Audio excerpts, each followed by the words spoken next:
Rated M for mature.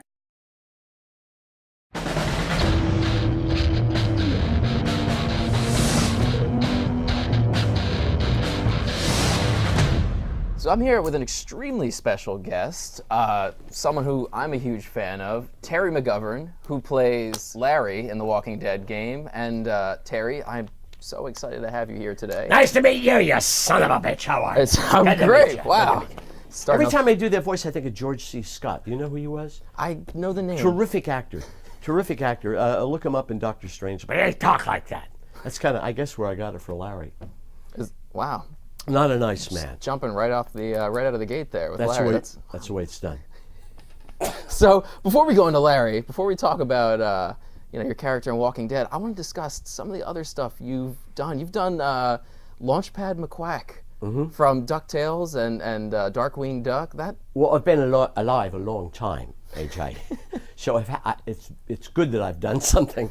I'm like a kid in his game room when I go home at night, because I go into my studio and I got microphones and dials and I've been, that's been my life, my entire life is audio, and I love designing audio. And so when I got a chance to get into cartoons, into animation, I jumped at it and I hoped I had the talent and got lucky. Got cast DIC, D-I-C, which was a strange French company. I know DIC. I remember the logo that DIC, the doo-doo-doo-doo, had that weird, for every cartoon I'd watch as a kid. You were the voice of the Stormtrooper in the original Star Wars. It happened like this, sweetheart. It's a great show business story. All right, do we have time? You want to go to a break? All the time you need. 1975, I'm living in San Anselmo, not far from where I live now, because I hadn't gone to LA yet. And I came in, and it was going to be for George's new movie. So not George, he's making another little movie.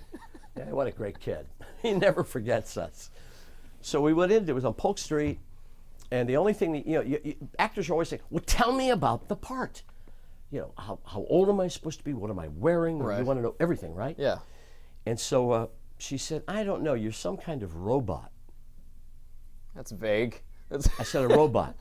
So again, being much younger and having much more chutzpah than I should have, I went in and I dressed all in black, like in this mime outfit, and I was ready to get out of the box.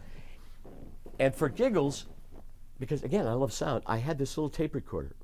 For the time, it was very small, and I had recorded bleeps on it. I haven't told this story, I don't think, ever. And I go into the audition, Polk Street, go up the steps, see all the actors, hey, how you doing, Charlie? So I stuck this thing in my pants and walked in when it was time for me to go in, and it went off.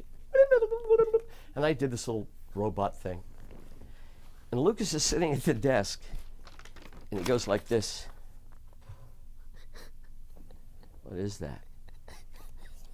And now I have to stop, I have to break character and explain to him and reach into my pants. He goes, oh no, we don't need that.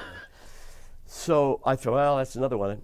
So we jumped in Johnny Weissmuller's motorcycle. It had a sidecar, and the three of us went to the Buena Vista, and I don't remember the rest.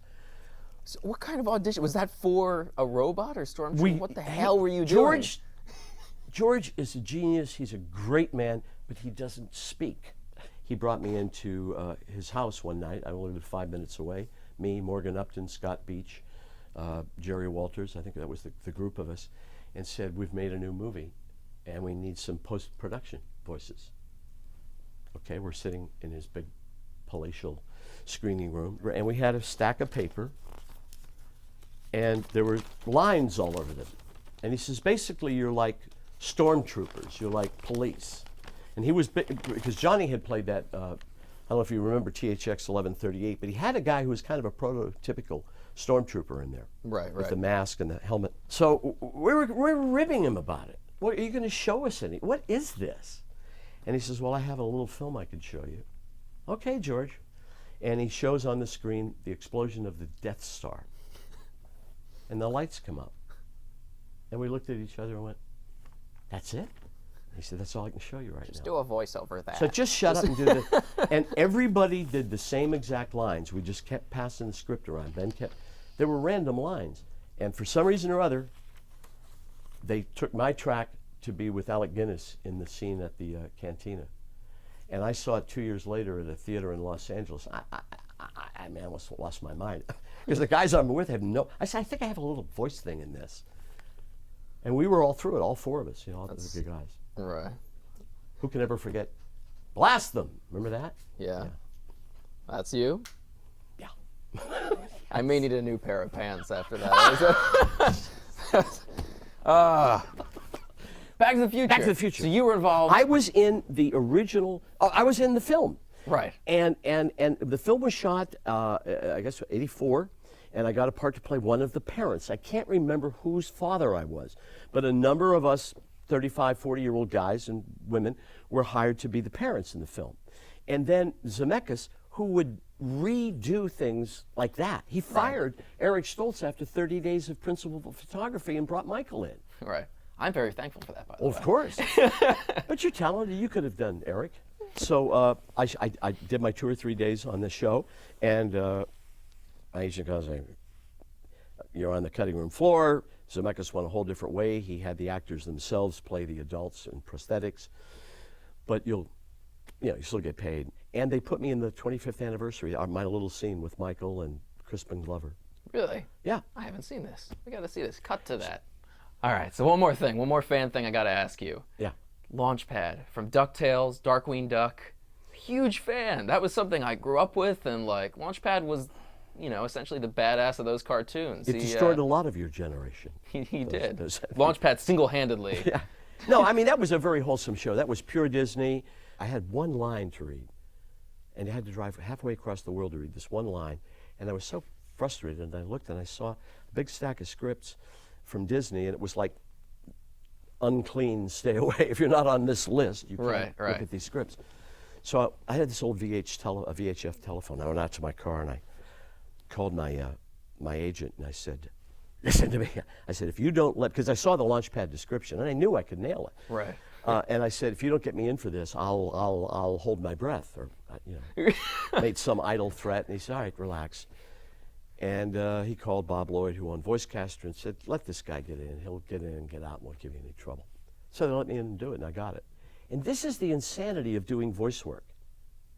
Because they get a voice print in their head, the creator, and if they're good, they do. And they know exactly what it is they want, and they have it down to a gradation. So when you make the final cut, when you do get cast, you've gone through a very bizarre screening process in this guy's head, or in a committee's head, because they all kind of know what they want. Here he goes, cheap plug, brown nose.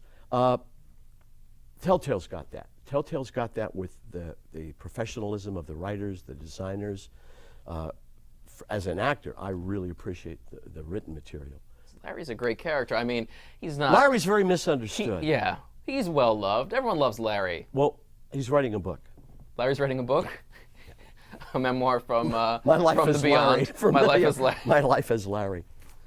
Only 14% of your people tried to kill me, AJ. You know the stats? 14%. Only 4. Yeah, I was going to say, let's see, boy. So why the hell did you kill me? Why'd you let me die? I didn't kill you. I personally You know who didn't I'm kill talking you. to. Mr. Head Game Designer, Mr. Lead. I can't come back. I'm dead. But it was kind of interesting. My character didn't die of the bite.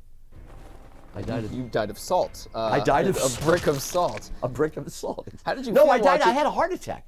Was Well- it? Well, that's one of the I don't know. alternatives. That was my thing. When I was playing through it, I was like, I could bring him back. I think I could revive him. I think he's still alive. So I was not willing to just, throw a brick at your head. But You I have don't a know. place in the will, AJ. Thank you for at least trying. Got it. So how did you approach playing Larry? What was your mindset behind Larry? But it was based just on what the creators said in the script. They give us he's middle-aged, he's insane, he's whatever. He's cranky. They didn't mention how big my nose was going to be. That is Would that have changed What a your hooter. performance? You see that nose on Larry? That's some kind of hooter. A big jaw. But he was just a nasty guy. And also, actors love to swear, because we don't really get a chance in television, although that's changing with cable. Right. But to be able to say, "You asshole! Oh, you sons of bitches!" It was just great. First of all, it sounded like my family, And it was, I know, there's something endearing about it. You know, as I said, only 14% of the people try to kill him. Yeah, which is, it's a weird thing when when he has his heart attack and he's laying on the ground, you're like, I don't really want to do it. Like, I wanted him to die the entire time, and then we got to that moment, I was like, I think I could save him. Well, I hope this has taught you young people something about compassion.